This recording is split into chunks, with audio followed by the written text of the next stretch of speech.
never believed in ghosts. At least, not until that night when I stepped inside the long-abandoned school building.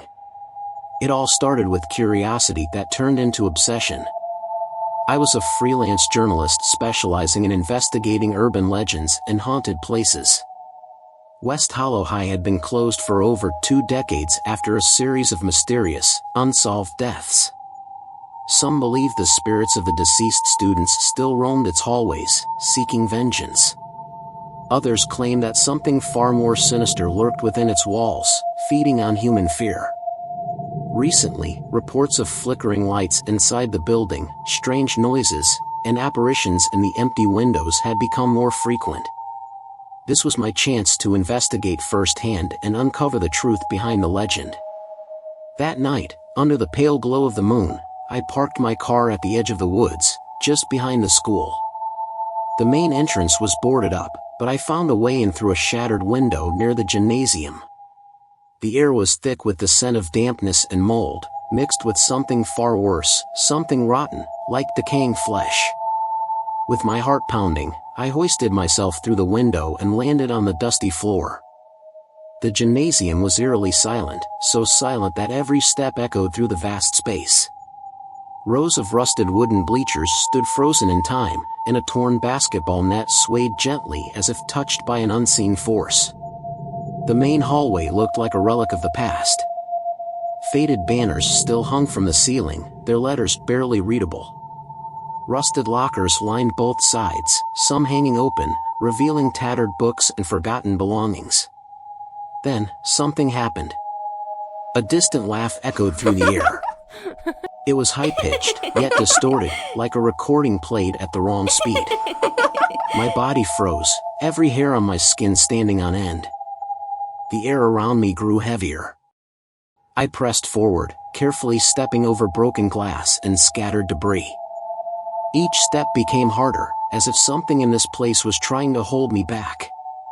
The hallway seemed to stretch longer, growing darker with each passing second. When I reached the library, the heavy wooden doors groaned as they swung open. Rows of old bookshelves loomed in the dim light, filled with forgotten collections. The scent of aged paper mixed with something metallic, like dried blood. A few chairs lay overturned on the floor, as if someone had left in a hurry. But one desk in the corner stood out. It was untouched, free of dust and decay. An open book rested on its surface, its pages fluttering slightly despite the still air.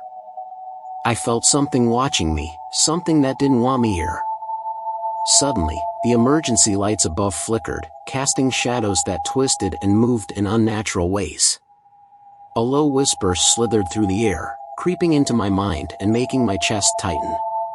The library doors slammed shut behind me. I turned around, searching for an exit, but the laughter returned, louder this time, mingling with muffled sobs. I could feel fear gripping my body. My vision blurred, and my heart pounded so hard it hurt. In the cracked glass of an old display case, I saw her. A young girl, no older than 14, stood behind me. Her eyes were hollow, black voids devoid of life. Her mouth was sewn shut, coarse threads sealing her lips in eternal silence.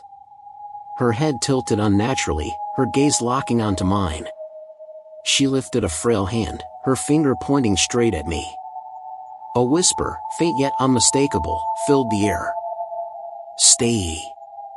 Suddenly, an invisible force slithered into my body.